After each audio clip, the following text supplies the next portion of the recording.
Banjir dari meluapnya Sungai Kisau ini merendam Desa Mahanggin, Kecamatan Muara II. Ketinggian air mencapai 1,5 meter. Belum ada laporan korban jiwa pada peristiwa ini. Namun banjir melumpuhkan transportasi warga, merendam pemukiman dan gedung sekolah serta merusak lahan pertanian warga. Banjir memang kerap terjadi di kawasan ini, terlebih jika hujan dengan intensitas tinggi. Sudah sering terjadi. Hampir seminggu 2 kali. Ini luapan sungai apa ini, Pak? Sungai Kisau. Kisau. Ini dampak dari banjir sendiri itu apa saja itu, Pak? Jalan putus. Terus ini sekolah juga itu, Pak? Iya.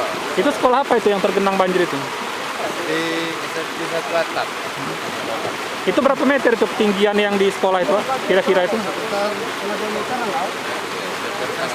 Semeter setengah. Berarti inilah langganan banjir, Pak? Badan Penanggulangan Bencana Daerah BPBD Oku Selatan sudah menurunkan personilnya untuk melakukan pendataan dari peristiwa tersebut.